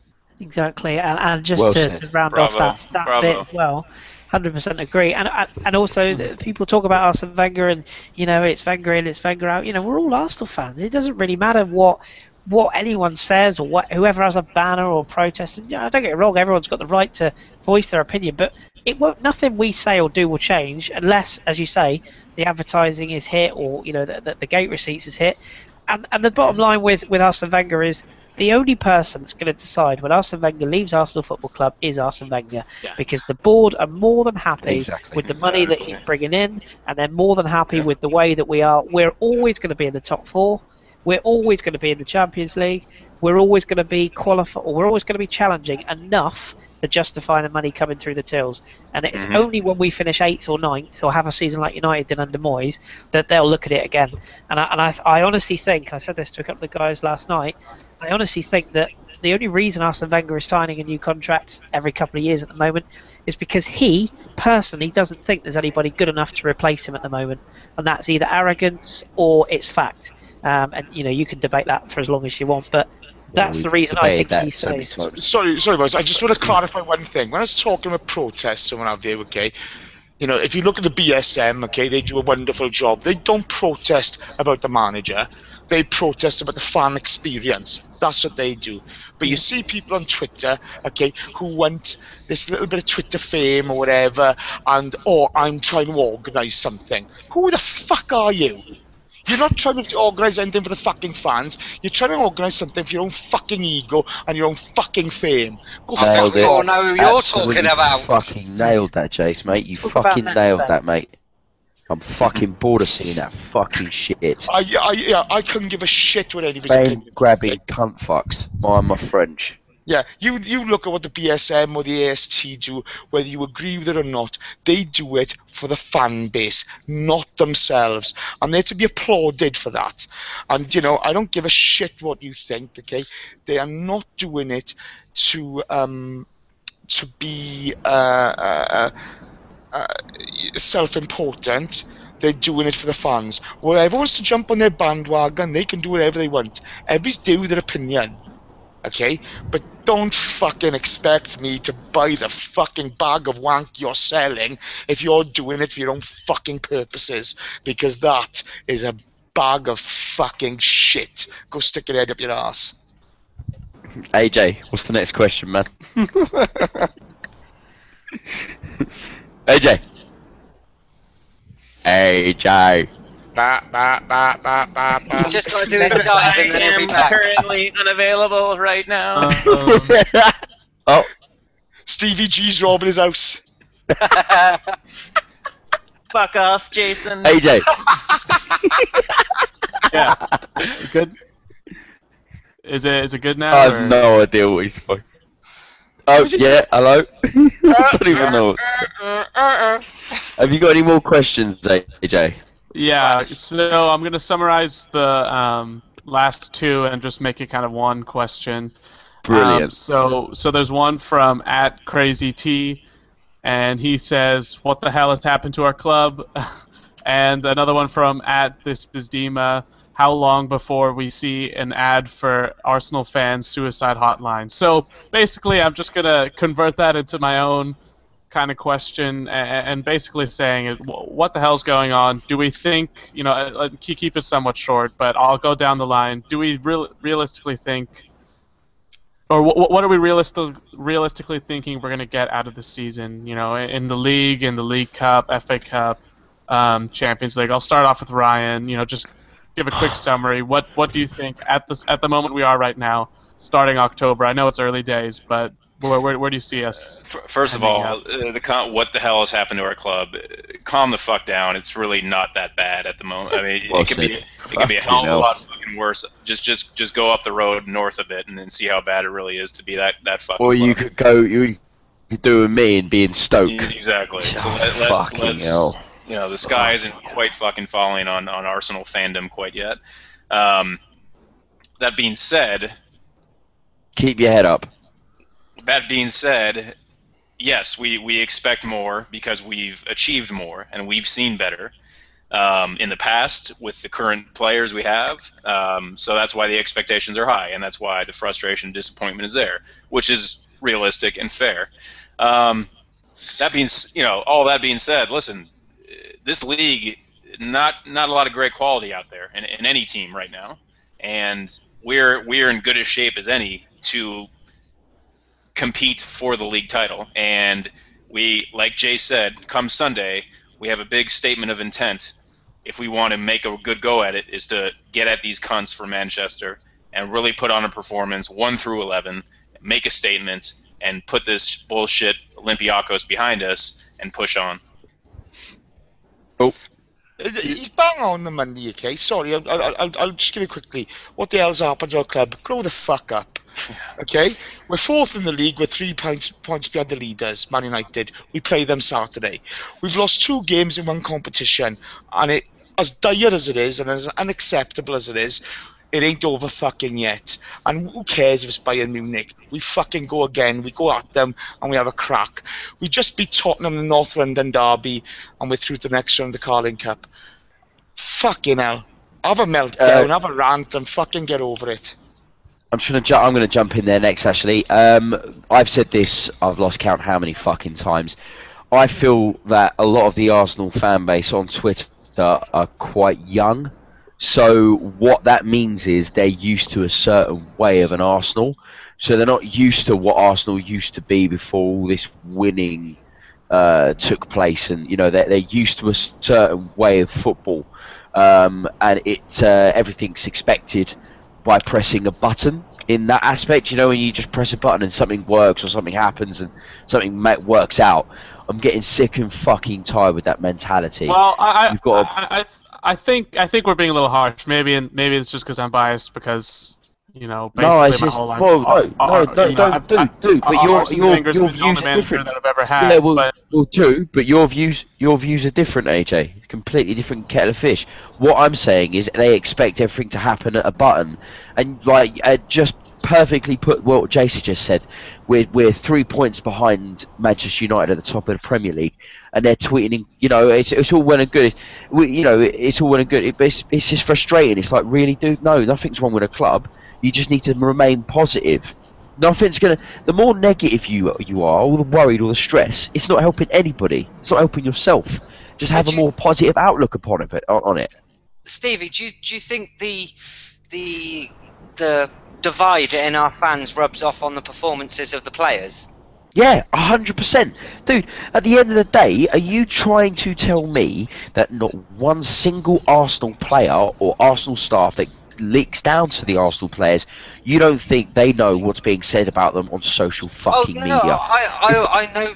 I've spoken to people that have spoken with players, and they do read their social media. But the people on social media don't seem to fucking understand that shit. Especially when you've got people actually at him, Mesut Ozil, saying, "Oh, yes. fuck out of our club." And then they expect him, to play fucking stellar the next week. It fucking baffles me to shit when they send threatening and abusive fucking tweets, and it's like, oh mate, fuck off. We live in, unfortunately. I'm afraid, and it's never going to change. But they've taken advantage of it, shit. They've taken advantage of that shit, dude. They need to be stamped the fuck out. I'm personally, getting fed I up with it. think if you ever send an abusive act to one of your own players, then you deserve to be punched in the face in front of your family or executed in front of your family. Well fucking said. I'm bored of it, mate. I'm so bored of it.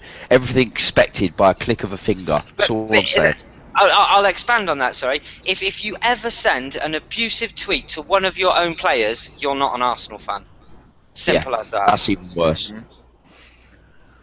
The word you're looking for was fucktards. Yeah, that's the word I was looking for. Cheers, Jason. Okay. Fucktards. Would have done. Yeah, thanks, mate. No, they're not good enough to be called that. No, it's boring. It's boring, mate. Boring's my favourite word when I'm just so fed up with shit, and that's boring to me when I see Arsenal fans chatting that way. It's just so boring. Of cockwombles. How about that? Yeah, brilliant. It's not helping anyone, mate. It's not helping anyone. Who wants to take it next, guys? Who wants to take it next? Chris, do you have anything to say on it? Everything's been said, really. I mean, I can't add anything there. I've always said, even especially with the manager and the situation we're in now, you know, if people have their opinions, some people are right, some people are wrong. But unfortunately, the other thing you find with social media now is that the more of a presence you get, or you know, obviously if you do things like this, where you basically put yourself out there, people literally will message you or tweet you or whatever, just picking a fight. You know, just looking to get you to, you know. Sorry, I had somebody tweet me last night. Okay. Straight after the match. Oh, how are you going to defend Arsene Wenger with this? I had the same. Yeah, I had exactly the same on the radio show. My reply was, "Have you fucking seen me defending anyone?" Exactly. Funny enough, I didn't get to come back off that. No, exactly. And some people just, you know, they do literally. You see it all the time, and say we do it on our radio show where we have like a live chat box, and you get the same. You get some people that are just looking to start a fight or just looking to. And they want Arsenal to lose. I genuinely believe. Some air quote fans want Arsenal to lose, so they can say, "Look, I told you so. Look, I'm right."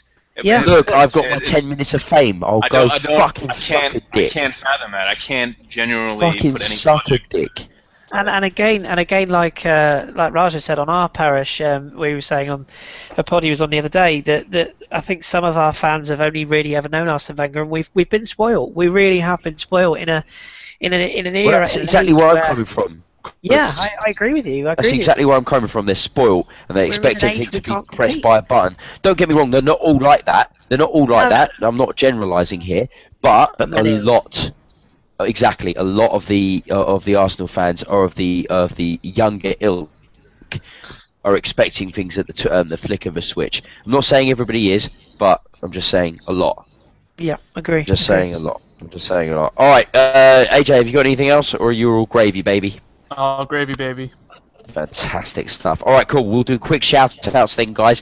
We'll have a quick prediction also for the Mankey game on the weekend. We'll chuck our own handles out there, and we'll just wrap this baby up.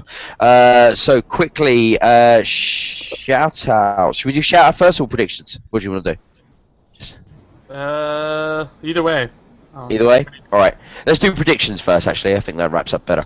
AJ, prediction against Manchester United on the weekend. What do you think? First goal scorer and who do you think? What do you think the score's going to be?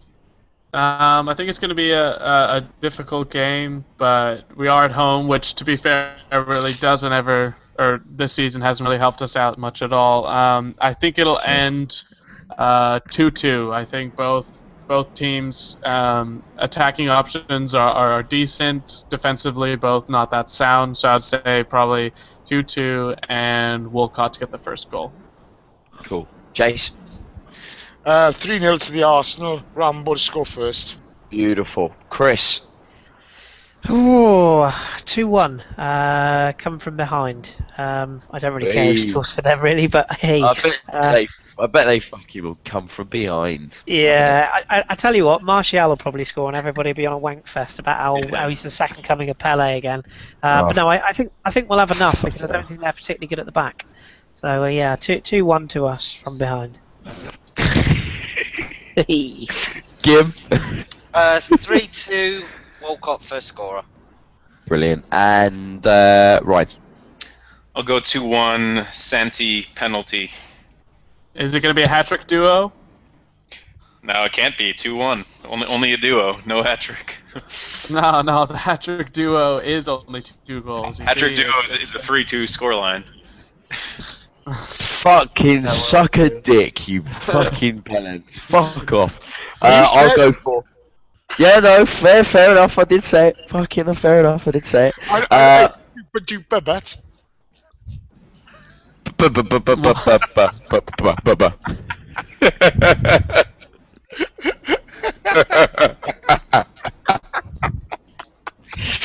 Oh, fucking hell. I'm gonna go with 4-0 Alexis, because why the fuck not? Why the fuck not? Hey, why the fuck not? Shout outs. AJ, let's just go down the line again. AJ, what's your shout out for this week, please, buddy? Yeah, I'll give a shout out to @Canelli We he always sends in questions every week, which is always awesome. But also we were talking to each other just over like private message, and you know he's a really good lad. So yeah, exactly. You know, send a few pictures. It was good. So no, but awesome fan, and just keep up the interaction. I like it. Fantastic stuff. He loves a bit of interaction. Jace, shout out please for this week, buddy. Yeah. First of all, Peter Kennel, he's a top bloke. I like Pete. Good man. Good man. Linus Nielsen, @Linus Nielsen. That's LINUSNILSSON 86. Good guy. Give him a follow. He's always good to talk to. He's just a great guy. Another one. So there you go. Fantastic, Chris. Yeah, just to echo what Jay said, Pete is a top bloke. Proud owner of a shirt. I sent him a while ago, a pirate shirt, and he's loving it. Fantastic. I did see him tweet it out, actually. Yes, yeah. Funny enough, I did see him tweet it out, yeah. Glad he got to Australia safely. Mine is to a chap called Glenn Abbott, @Abbott Glenn, ABBOTTGLENN. Glenn's a top bloke, really, really nice guy. He's an older gooner, born in '59, so he's an older vintage. But yeah, he's a top bloke, and always good interaction, always very polite and kind to people, and always a good debate. So yeah, that's my one. Fantastic. Gim. My one is going for Shaban Rami, @Shaban Rami, who is going to be on the show. Ex-Arsenal goalkeeper Rami Shaban, who in my nearly 3 years of doing at the AFC podcast, I have probably spoken to loads and loads of people, like celebrity guests and whatnot, but he is by far the nicest. What a down-to-earth, lovely... He was I remember the last podcast with him on, and it was fantastic, absolutely fantastic. He's superb, isn't he? He's amazing. Such a gentleman. Gimli summed that up really well, because he was a pleasure to be on with. He's got such a soft, addictive voice as well. You could listen to him just chat for hours. I tweeted out today, someone said, "Oh, I can't wait to listen to the AFC podcast," and I said, "Cool, I think it's going to be a tasty one this week, but there's going to be no swearing because we've got Rami Shaban on, and he came back literally a couple of minutes later and he said, "Don't worry, mate. I hear far worse. You carry on." What a geezer! What a geezer! Brilliant. Ryan, shout out, buddy. Got a shout out at the Arsenal Note, who gave some constructive feedback on our last pod, and I'll read it here. Thank you for that. Red Temptation is what she goes by. Just listen to your Zagreb and Chelsea podcast. Was a bunch of depressing men. Life is never all doom. Feedback 2 out of 5. So Arsenal Note, hoping we'll get a 3 out of 5 from you today. And if you don't give it 5 out of 5, you're a cunt. All seriousness. Thank you. I'll be honest with you. I'll be honest with you, though, Ryan, man. I did see that tweet. Hence the reason why I've tried to be positive and more positive outlook. I don't know how well we did on that. On the podcast with a slight slices of cuntery. What a bellend! If you genuine, Yeah, well, what the fuck's that? if you want to be positive, beggars can't be choosers. I didn't know to start getting bullshit. Good podcast. Only an 8 out of 3 though. Oh, fuck off, you bellend. Just here we go. Fantastic. I'm going to chuck my shout out quickly before I give our own handles out. And that's he hasn't got a Twitter, so it's just a Facebook. It's just a gentleman's nod, as the APW would call it. And that's to Anthony Comerford, who was my co-presenter for PlayStation when I worked at EGX in Birmingham, NEC. Last week. It was a fantastic week, and wouldn't have got through it without him, to be perfectly honest with you. Negative part, he's a Spurs fan, but he's a top bloke. So I'm just putting that out there. So let's check our Twitter handles out then. AJ, what's your Twitter handle, please? It's at AJ Gunners 14. Fantastic. And Jace, Twitter handle, please. I'm not handing that out after what I've just said. No. Is that Jason Davies 71? I've just counted off half the world. That's at Fantastic. Jason Davies 71. And to be honest, I couldn't give a fuck what anybody thinks, so whatever. Life's too short, mate. Life is way too short to be worrying about that sort of shit. Chris, handle? To be fair, I've counted off worse. Exactly that. My handle, Saucepan. It's at AFC Freddy 8, FREDDIE number 8. Wonderful. Gim? It's at Gunnar Gimli. I was just exactly like that. And ABW, what's that handle? Just chuck that out there as well. At the AFC podcast, thank you very much. And just to touch on it again, Rami Shaban on tomorrow, going to be a good one. There we go. A little bit of a plug-in. Beautiful stuff. Beautiful. Ryan, handle, please. My Twitter handle is at cockwomble83. Please follow me. Thank you. Fucking awesome. No. Awesome stuff. And one second. You can also follow me, EV_Hurst, and you can also follow Arsenal Blood Pod. So, guys, that was it. That was it. So, yeah, fucking amazing stuff. Another Arsenal in My Blood podcast finished.